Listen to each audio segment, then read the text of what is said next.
Hello बच्चों, let's read this question. This question says that which one of the following statement is incorrect. तो basically इस question में हमें 4 statement given है और हमें इन चारों में से इनकरेक्ट स्टेटमेंट को फाइंड आउट करना है.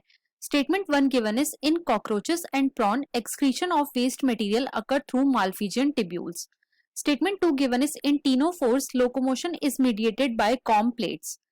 Statement 3 given is in fasciola flame cells take part in excretion.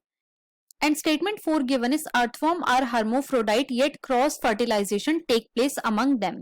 अब अगर इस क्वेश्चन के मैं की कॉन्सेप्ट की बात करूं तो इस क्वेश्चन का जो की कॉन्सेप्ट है वो है animal kingdom. Let me right it over here. It is animal kingdom. अब बच्चों जो एनिमल किंगडम है इसके अंदर मेनली 11 फाइलम्स आते हैं. There are 11 phylums in animal kingdom.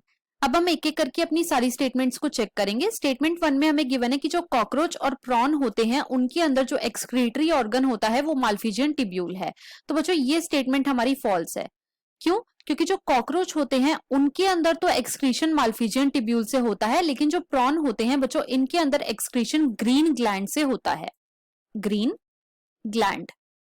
तो इसीलिए जो हमारी इनकरेक्ट स्टेटमेंट है वो स्टेटमेंट 1 है और हमें वही फाइंड आउट करनी थी. लेकिन हम और स्टेटमेंट्स को भी चेक कर लेते हैं. स्टेटमेंट 2 में हमें गिवन है कि जो टीनोफोर्स होते हैं उनके अंदर लोकोमोशन कॉम प्लेट से होती है. तो बच्चों ये स्टेटमेंट हमारी बिल्कुल ट्रू है. क्यों? क्योंकि जो टीनोफोर्स होते हैं इनके अंदर 8 रोज प्रेजेंट होती हैं कॉम प्लेट्स की, जो कि हेल्प करती हैं इन लोकोमोशन. थर्ड में हमें गिवन है कि जो फैसियोला होता है उसका एक्सक्रीटरी ऑर्गन फ्लेम सेल्स है. तो बच्चों ये स्टेटमेंट भी बिल्कुल हमारी ट्रू है.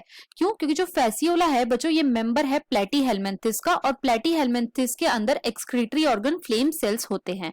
राइट. फोर्थ में हमें गिवन है कि जो अर्थवॉर्म है वो हर्मोफ्रोडाइट है. हर्मोफ्रोडाइट का क्या मतलब होता है? तो बच्चों हर्मोफ्रोडाइट का मतलब होता है कि मेल और फीमेल एक ही ऑर्गेनिज्म में प्रेजेंट हो, लेकिन फिर भी अर्थवॉर्म के अंदर क्रॉस फर्टिलाइजेशन होती है. तो बच्चों ये स्टेटमेंट भी बिल्कुल हमारी ट्रू है. क्यों? क्योंकि जो अर्थवॉर्म है वो हर्मोफ्रोडाइट है, लेकिन उसके बाद भी इसके अंदर क्रॉस फर्टिलाइजेशन होती है. तो हमारी यहाँ पे जो इनकरेक्ट स्टेटमेंट है वो है ऑप्शन नंबर 1 और हमें वही फाइंड आउट करनी थी. So the final answer of this question is option number 1. I hope you understood it well. Best of luck.